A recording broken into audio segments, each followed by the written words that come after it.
Hello and welcome to the RotoWire WNBA show, where we talk about fantasy basketball. I'm Jason Shebilske alongside Kirien Sprecher. Today, we'll discuss the first weekend of preseason action, including Caitlin Clark's debut and Jaelyn Brown's impressive performance for Dallas. We'll also do an in depth breakdown of some of the top players available in this year's fantasy drafts, and we'll talk about some of the recent top stories from around the league, including the trade that sent Crystal Dangerfield to Atlanta. Let's jump into it. The first weekend of the preseason is in the books, and there were several entertaining games. Kieran, what stood out to you the most about the first several games? All right, let's start with Chicago and Minnesota. Rookie Angel Reese drew the start, which was kind of surprising.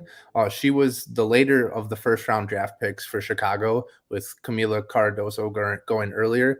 But Cardoso operated off the bench. She's also got a little banged up in this game. I'm sure you'll touch on that later, but I want to highlight Angel Reese. 9 for 10 from the free throw line. That's really impressive for a rookie. Shows that she's being really aggressive. I have questions about like how her offensive game will translate, but like if you're showing energy and drawing fouls like that, super repeatable. 9 boards, very solid number. 2 steals and a block. So like that's what I feel like will be consistent, or her rebounding and her defensive productions. So like pretty solid numbers right there. On the bad side, she did have 5 fouls, 2 turnovers, and she was a minus 21 while she was on the court. So, like, a little give and take, but that's what to be expected for rookies. I was also pretty surprised that Diamond DeShields played only 8 minutes. She missed all of last season with a knee injury. So it was like nice to see that she was like cleared and ready to play. The 8 minutes, maybe she aggravated something. That's definitely something to keep an eye on moving forward. On the Minnesota side, Courtney Williams' stellar debut for her new team. 17 points, 7 for 11 shooting, 5 assists, 3 steals, 2 blocks in only 22 minutes. Excellent production and limited action. Minnesota was like a right around 500 team last year. Collier was an MVP candidate, and they had surprise performances from like Dorka and Diamond Miller, who were both rookies last year. But Courtney Williams can really be that veteran presence that like can solidify that rotation behind Collier. So Courtney Williams, fantastic debut. Expecting more of that going forward in the preseason and into the regular season. Next up, we got Indiana. The Fever treated this like a dress rehearsal, right? Like a lot of teams, there's different strategies going into the preseason, right? The Fever played this like it was a regular game. Caitlin Clark, 28 minutes. Melissa Smith, 33 minutes. Erica Wheeler, 25. Aaliyah Boston, 31. Lexi Hall, 23. So, like, that's a pretty standard workload and something that we can probably expect in the regular season. Starting off with my girl, Caitlin Clark, 28 minutes. She was really strong in the first half. It looked like she was back in her Iowa uniform, right? Chucking threes, making plays. Got a little bit inefficient in the second half, missed some shots. She finished with 5 turnovers and 4 fouls. So, like Reese, rookie up and downs to be expected. What I really want to highlight, though, is she took 13 3-pointers, man. That is crazy. And for every made 3, you get an extra point in fantasy. So, like, keep chucking those, and maybe my top 5 pick won't seem so crazy after all. Going down the line, Melissa Smith, like we talked about on Friday, she's going to benefit from a lot of easier opportunities with Clark there. She scored 20 points. Wheeler scored 16 points in 25 minutes, and Boston nearly had a double-double. So, like, Clark is that, like, egocentric offensive piece, but she's going to make everyone's life around her easy, and they should all be able to put up pretty good stats. I'll let you talk about, like, the Dallas side of that. Rickea Jackson had a good game. Like you mentioned, Jaelyn Brown had a pretty good game. Interesting stuff on that side of the ball, too. Next up, I'm moving to Atlanta and Washington. While the Fever and Dallas treated that like a dress rehearsal, this one was more like a practice, all right? Not many players played heavy minutes. Nobody really played over 20 minutes. It was nice to see Misha Hines-Allen being productive in limited work. She scored 13 points in 15 minutes. Right before we hopped on the pod, though, she was not dressed for practice today, so that might be a veteran absence, but that also may be something that'll happen during the regular season, which might knock down her fantasy value a little bit more. All right, so moving on from Atlanta, Washington, not much to see there.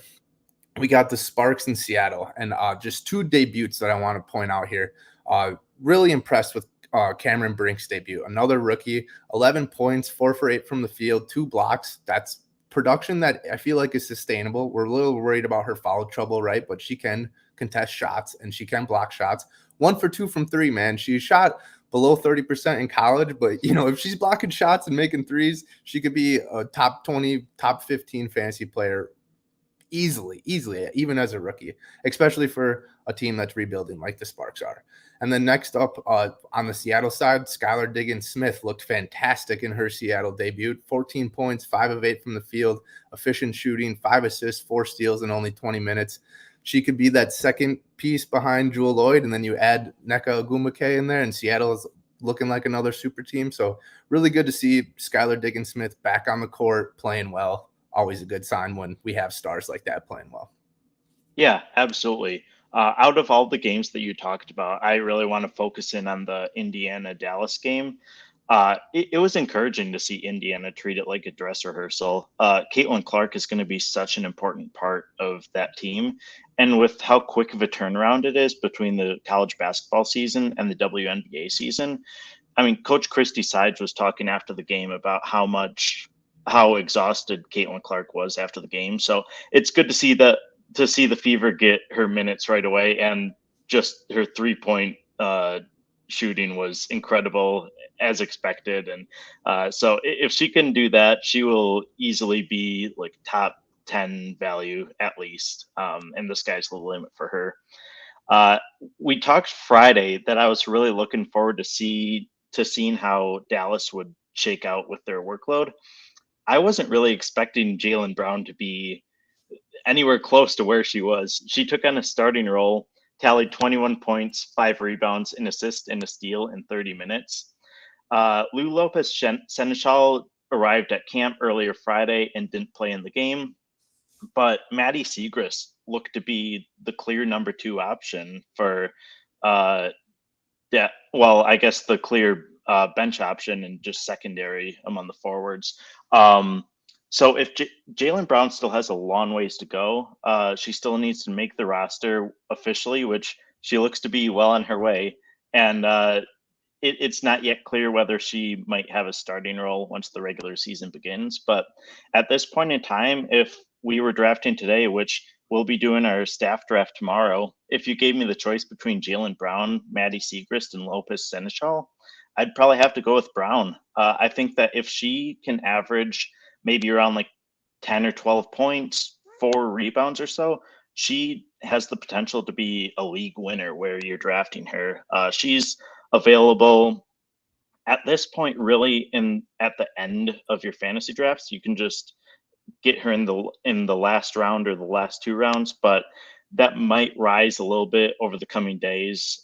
Even if you can get her maybe round 7 or 8, like that's tremendous value and just a solid bench piece to have on your fantasy roster. I think that from here on out, Jaelyn Brown will be someone that I'm trying to leave every fantasy draft with, especially with Satu Sabally out. The wings need production, and it looks like it's Brown's job to lose at this point. Her situation reminds me a little bit of Ivana Dojkic last year. Dojkic really flew under the radar during training camp, earned a roster spot. Even to start the regular season, Dojkic flew under the radar, but she had a stretch of a few weeks where she was incredibly productive and one of the best fantasy waiver pickups for a few weeks. So if Jaelyn Brown can be around that area, I think that she is just a great value. Yeah, absolutely. And just like a quick little recap of where she is like in her WNBA career, right? Like her final collegiate seasons was in 2019, 2020, right? So she's been playing overseas, making stops in France, Sweden, Hungary, Mexico, and Turkey, right? So she's been bouncing around, trying to play professional ball, trying to make it back to the W. And she's going to turn 26 later this season, at the end of this season. So like she's right in her prime. She's been playing professional ball for a long time. Like she's ready to make an impact. And the fact that she drew that start in the preseason opener, if she came off the bench and then got hot and played extra minutes, I would see that. The fact she was in the starting lineup, I know there's some injuries and whatever, kind of shows that she's on the inner path to making this roster and if she makes the roster, she's going to have a huge role. So I would, like you said, I'm totally all aboard trying to grab her at the end of every round or at the end of every draft moving forward. Yeah, absolutely. She just tremendous value, and she's one of those players that the upside is there, and if she doesn't do much or ultimately doesn't make the roster, you aren't spending a lot of draft capital on her. You mentioned Kamilla Cardoso's injury. It looked like she had her shoulder. The game wasn't officially televised, but shout out to Allie on Twitter for live streaming that game. But it looks like she'll be fine. Coach Teresa Weatherspoon said after the game that uh, she just downplayed the severity of the injury. So I'm not expecting too much out of that. But luckily, the Sky do play again tomorrow on Tuesday. So we'll have to see whether she's able to play a full workload in that game. And then it was a little surprising to me to see Rickea Jackson come off the bench for the Sparks. She played 20 minutes off the bench and scored 10 points with 4 rebounds. So it was still an encouraging performance for sure, but that's still something that I'm keeping an eye on during the Sparks preseason game coming up this Friday. If Jackson does come off the bench, I'm probably lowering her down a little bit on my draft board, but she certainly has all the talent in the world. So if she can carve out a prominent role, whether it's starting or off the bench, I still like her as a mid-round target. For sure. And as a rookie, like, the Sparks probably won't win many games this year. No offense to the Sparks, but as the season goes on and they fall farther down the standings, maybe she gets more starting opportunities. The Sparks started 3 guards, and then they started Hamby next to Brink in the back, in the front court. So an interesting lineup there. I'm sure they'll be moving it around. But I feel like even if she comes off the bench, like she did she played 20 minutes, and that was the 3rd most on the team. So even if she comes off the bench during the regular season, I feel like she'll still get plenty of minutes, but that definitely knocks her fantasy value down a little bit. Yeah, absolutely. So now that we've talked about some of the mid to late round picks that performed well in this weekend's preseason games, let's talk about some of the top players in this year's rankings and offer some tiers. So off tier 1, we have Breanna Stewart, forward from the Liberty, last year's MVP, last year's top fantasy performer.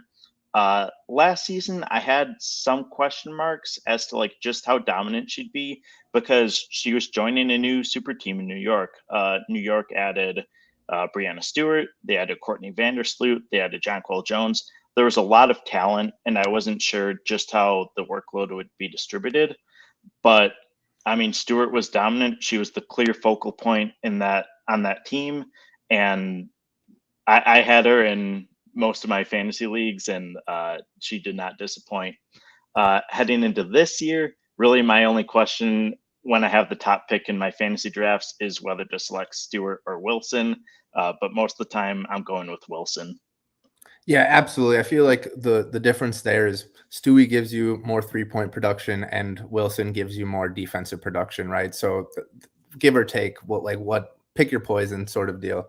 Probably rolling with Stewie at the top of my rankings too, but those two are pretty interchangeable. And I think we can both agree that Alyssa Thomas is maybe tier 1, maybe tier 1A. Like she's like that next player behind those two that I feel like has to go off the board at 3 just because of her consistent all-around production. You know what you're getting. You're going to get it on a nightly basis. She's playing for a good team, competitive team. They won't be blown out. They might also not blow out a lot of teams like the other two might. So I feel like Alyssa Thomas is that maybe one notch below Stewie and A'ja Wilson, but not far behind at all. Yeah, absolutely. I misspoke just a moment ago. I'm going Stewart, not Wilson, at number 1. But Stewart and Wilson, to me, are in like the top tier on their own. Wilson is a 2-time MVP and shouldn't be overlooked. She's still incredibly dominant. If you get her at number 2, don't be disappointed whatsoever. And yeah, similar to you, Alyssa Thomas is kind of in that 1A versus like the top of tier 2 range. She had 11. She has 11 career triple doubles, which is just crazy because no other player in WNBA history has more than 3. She averaged 15.4 points, 9.9 rebounds, 7.9 assists last year. She's going to be dominant again this year. And even though Brianna Jones will be back, I'm still expecting for Thomas to be a focal point in Connecticut. Yeah, absolutely. Even Brianna Jones coming back gives her another good player to pass to. So like even more assist numbers. When you have a player like that is a willing passer and just a great all around player, the additions of better players, doesn't always like hurt their impact for me. Like obviously Brianna Jones might steal a couple rebounds and score some more buckets, but like the overall team playing better should make the best player on the team, which is Alyssa Thomas, play even better, in my opinion. Yeah, absolutely. So we agree on the top three of Stewart, Wilson, and Thomas. Number four is where it starts to get murky for us. And I think it's where it starts to get murky for a lot of people. Yeah, absolutely. If you tuned in on Friday, if you've caught any of the RotoWire sleeper picks or mock drafts going on, you know that I'm super high on Caitlin Clark. I'm about as high on Caitlin Clark as it gets. So I'm taking her at number 4, reaching over players like Jewell Loyd, Rickea Jackson, Nafisia Collier, strictly because of what I mentioned earlier. And it's that 3-point prowess, man. 13 shot attempts from deep in her first WNBA action. So like there probably could be some nights where she gets up 15 shots from deep. There'll be some efficiency concerns, but you don't get any negative points. And Indiana isn't going to shy away from her chucking at will. So Caitlin Clark, like Rickea, like Jewell Loyd, is that number one option immediately. And even Loyd, like she was the number one option in Seattle last year, but now they add Diggins-Smith, now they add Nneka. I just think that there's more opportunities for Caitlin, and I'm just really putting all my chips on that upside. To break it down a little bit, Rickea Jackson and Jewell Loyd led the WNBA in 3-point attempts last year per game, 8.5 per game. Rickea made at least 5 3-pointers 6 times, and Jewell Loyd made at least 5 3-pointers 9 times. Caitlin Clark attempted 13 threes and made 5 of them in her first game. So, like, you're looking at Rickea and you look at Jewell Loyd and where they finished in the fantasy rankings last year, and I think that might be the floor for Caitlin Clark. Maybe that's a little over dramatic. And then you go, Sabrina was third. She had 7.9 threes per game, and she made at least 13 times. So like Caitlin Clark's 3-point shooting alone has her finishing close to these players that are going in like that 5, 6, 7 overall range. And then you add in the fact that Caitlin Clark could also lead the league in assists. And that upside just shoots her to the top. I have her with Alyssa Thomas in that 1A group, in that tier 1A group. I wouldn't be offended if you had her in the tier 2, and I'm sure some people might even have her in the tier 3 or 4 range. But I just think that 3-point shooting upside combined with her assists and being the number one option in Indiana makes her just too high of an upside to let her slip past like pick 5 or 6, in my opinion. Yeah, absolutely. Heading into the preseason, I was a little bit lower on Caitlin Clark. I think I have her at number 14, but especially after seeing her 3-point prowess on Friday and just seeing how well she performed, I think that she'll be rising up a few spots for me. And if you're drafting her early to mid first round, there's absolutely nothing wrong with that. I see no issues. At number 4, I do have Jewell Loyd, guard from the Seattle Storm. She was the one of the top 3-point shooters in the league last year. With the Storm in rebuild mode, it was the best year of her career. She averaged 24.7 points, 35.4 minutes per game. I would expect for that to go down a decent amount this year now that the Storm have Skylar Diggins-Smith and Nneka Ogwumike. So Loyd has some question marks for me, but if she can keep up her scoring, that gives her a very high floor. And really, any peripheral stat she gets is just like icing on the cake. Even if they go down a little bit, I still like her as an early to mid first round value. But it is where some uncertainty starts to creep in if I'm sitting at number 4 in my draft. Yeah, there's nothing wrong with taking Jewell Loyd. And like you said, with Ogwumike and Diggins-Smith coming into town, she might not average as many points, but we got to remember that she spent a lot of her career playing with Breanna Stewart, right? So like, no offense to those other 2 players, but they're not Breanna Stewart. So like Jewell Loyd can put up stats while playing with other stars. She's proven that. So totally fine taking her this early. And I think with Caitlin Clark, it's just kind of like the shiny new object, right? Like I'm a little toy. Like Jewell Loyd is that blanket that's been there for years and years and years, and it's served me well. But then there's this shiny new toy, and I want to go play with the shiny new toy. That's probably, a little over dramatic reason of why I'm taking Caitlin Clark over Jewell Loyd. But she's a very safe pick here at pick 4 for sure. Yeah, absolutely. We also differ at number 5. I have Rickea Jackson, guard from the Wings. She averaged over 20 points per game last year for the second time in her career, and had her career best season as a passer with 4.5 assists per game. She did miss 8 games in 2022 due to injury, but outside of that, her availability has been incredible. She sat out just 1 game over her 4 other seasons. So availability is one of the biggest things that you look for especially when you're considering such elite talent like this. If a player can stay on the court for you, they're going to be just that much more valuable in fantasy. Absolutely. That availability is the best ability, as my middle school baseball coach once told me. I'm totally fine with that. You have Loyd going 4-5. I have you have Loyd and Enrique going 4-5. I have Loyd Enrique going 6-7. So it's not that dramatic of a difference. I have Caitlin Clark and then Nafisia Collier over Jewell Loyd and Rickea Jackson. I've already told you why I'm going Caitlin Clark over them. Collier is strictly positional. As you go, the more mocks you do, the more drafts you do, you'll find out that the later you get, the less amount of front court options are available. So like while I think Loyd and Enrique are super solid players that have experience doing it, they'll be available. You can count on them to put up numbers. I just want to reach for probably the second easily, or I guess Stewie's considered forward too. So like the third best front court option, and you just plug and play Collier, MVP candidate. We already talked about Courtney Williams coming in and like maybe making them a little bit more of a contender this year.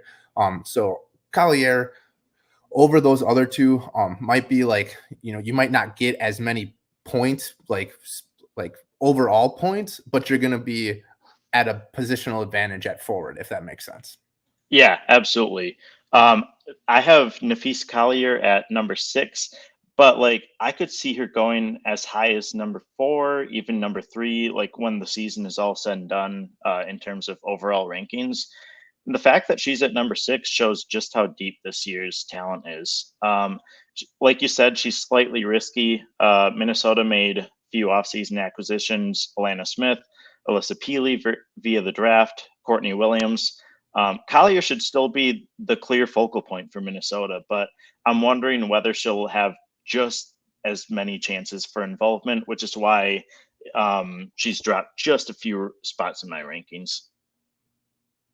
For sure. And so I have Clark 4, Collier 5, Loyd 6, Enrique 7, and then I have Sabrina Ionescu at 8, and you have Sabrina Ionescu at 7. So we're pretty similar on where we want Sabrina going.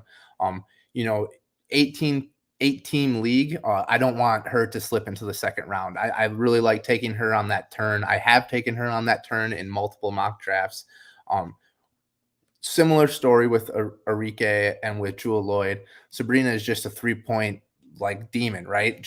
And that's where you can rack up stats really fast. There is some concern, obviously playing with Jonquel, playing with Brianna Stewart, playing with Courtney Vandersloot, that it's hard for her to like consistently put up first round production.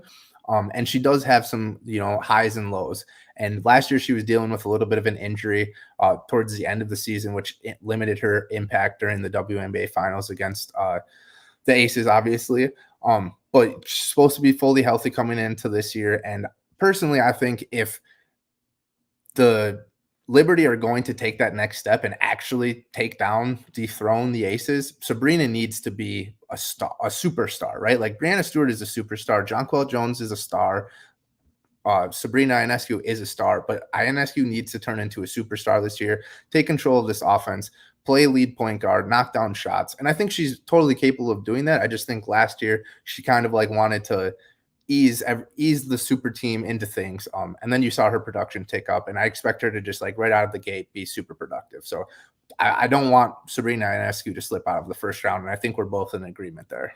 Yeah, I had to do a double take when I saw Ionescu's 3-point shooting from last year. She made 3.6 3-pointers per game and shot 44.8% from beyond the arc.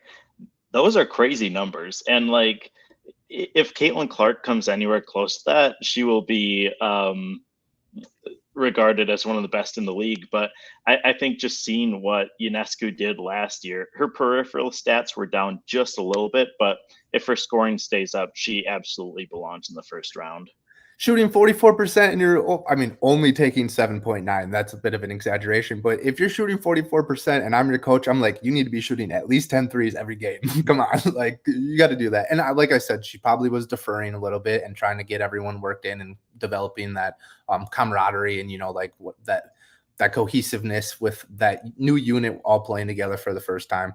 But yeah, her 3-point numbers are crazy and they should even get better this year. Maybe not efficiency wise, but like number wise. Absolutely.